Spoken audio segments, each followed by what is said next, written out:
5 mindset orang rapi yang rumahnya selalu bersih yang bisa kita tiru. Sebelum lanjut, jangan lupa klik tombol subscribe, share, dan like ya. Boleh juga klik tombol thanks atau terima kasih. Oh iya, kalau kamu punya usul atau ide tema video berikutnya, langsung komen di bawah ya. Makasih. Dan kita lanjut sekarang. Halo Bu Ibu semua, pernah nggak sih kamu duduk di ruang tamu sendiri, lihat sekeliling, terus napas panjang? Mainan ada di mana-mana, baju numpuk di kursi yang fungsinya sudah berubah jadi lemari dadakan, meja penuh barang yang niat awalnya cuma ditaruh sebentar. Terus kamu bilang dalam hati, nanti aja beresinnya capek. Aku pernah ada di fase itu, bukan sekali dua kali, tapi berkali-kali. Dan jujur aja, kadang sambil beberes aku ngomel sendiri.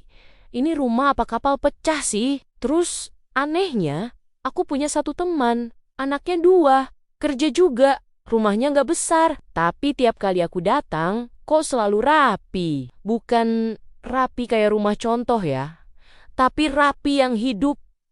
Ada mainan, tapi tertata. Ada barang, tapi nggak bikin pusing. Awalnya aku pikir dia rajin, atau dia punya tenaga batin lebih, atau mungkin dia nggak pernah capek. Ternyata aku salah. Suatu hari aku tanya, kok rumah kamu rapi terus sih? Jawabannya sederhana banget. Aku nggak nunggu berantakan dulu baru beresin. Dari situ aku mulai sadar. Ini bukan soal rajin, ini soal mindset. Mindset pertama. Orang rapi tidak menunggu rumah berantakan dulu, baru bergerak. Mereka gak nunggu semuanya kacau, gak nunggu emosi dulu, gak nunggu waktu khusus. Contohnya sederhana. Selesai minum, gelas langsung dibawa ke dapur. Pulang, tas gak dilempar ke sofa, tapi digantung atau ditaruh di tempatnya. Kelihatannya sepele, tapi justru itu kuncinya. Kita sering mikir, nanti sekalian aja. Sekalian nyapu, sekalian ngepel, sekalian beberes satu rumah. Masalahnya sekalian itu berat. Akhirnya yang terjadi, barang jadi numpuk. Capek makin jadi, mood makin turun, dan pas waktunya beres rasanya kayak mau naik gunung. Orang rapi memilih capek sedikit tapi sering. Bukan capek besar sekali tapi bikin trauma. Aku pernah coba sendiri. Cuma bilang ke diri sendiri, habis pakai, balikin. Awalnya terasa ribet, tapi setelah beberapa hari, kok rumah nggak pernah benar-benar berantakan. Capeknya malah lebih ringan. Mindset kedua, orang rapi tidak merasa harus menyimpan semua barang. Ini nih yang paling kena di hati. Kita sering nyimpen barang bukan karena dipakai, tapi karena alasan emosional. Takut nanti butuh, takut mubazir, takut sayang kalau dibuang. Padahal kenyataannya, barang-barang itu sering cuma jadi penonton. Diam aja di sudut ruangan, berpindah dari lemari ke kardus. Dari kardus ke sudut lain. Aku pernah punya lemari penuh baju. Tiap hari bilang gak punya baju. Ironis. Ya, begitu aku berani sortir, baru sadar. Banyak baju yang gak nyaman. Ada yang kekecilan, ada yang cuma dipakai sekali kondangan, ada yang warnanya bikin muka kelihatan capek. Orang rapi itu jujur sama dirinya sendiri. Mereka bertanya, ini masih dipakai atau tidak? Ini bikin hidup lebih mudah atau malah ribet?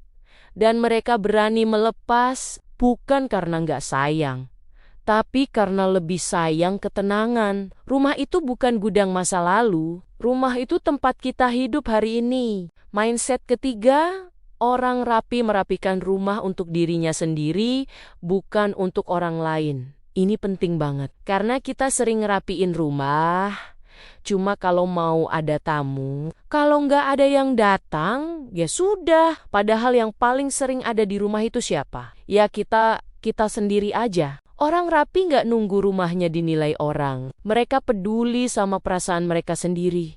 Aku sadar satu hal. Waktu rumah berantakan, aku lebih gampang emosi. Anak sedikit berisik, aku langsung naik nada. Suami salah taruh barang, rasanya pengen ceramah. Ternyata yang bikin capek itu bukan orangnya, tapi visual di depan mata. Begitu rumah lebih rapi, Anehnya hati lebih sabar, lebih tenang, lebih waras. Orang rapi paham, rumah itu tempat mengisi ulang tenaga, bukan sumber stres baru. Mindset keempat, orang rapi tidak menyalahkan keadaan. Mereka nggak bilang, aku sibuk wajar berantakan. Nggak bilang, aku ibu rumah tangga memang begini. Bukan berarti mereka sempurna.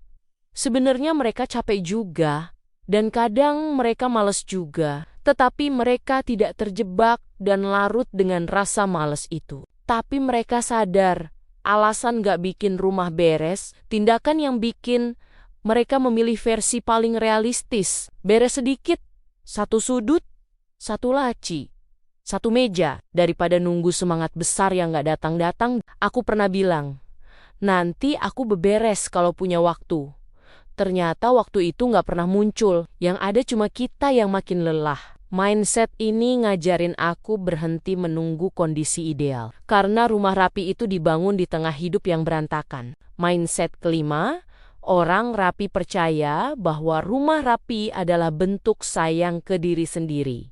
Bukan tuntutan sosial, bukan standar orang lain, bukan lomba estetik, tapi bentuk perhatian. Kayak kita mandi biar segar, kayak kita makan biar kuat. Rumah rapi itu nutrisi buat mental. Orang rapi nggak ngejar sempurna.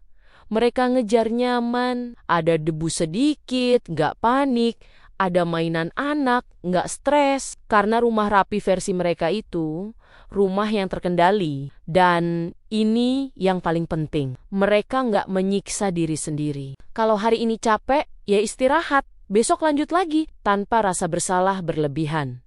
Rumah rapi bukan tujuan akhir. Rumah rapi itu proses. Kalau kamu hari ini masih merasa rumahmu jauh dari kata rapi, itu bukan kegagalan. Itu cuma tanda bahwa kamu manusia.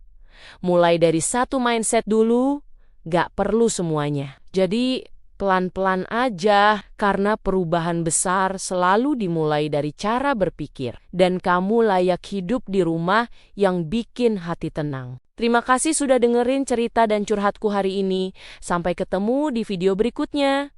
Tetap semangat, Bu Ibu semua.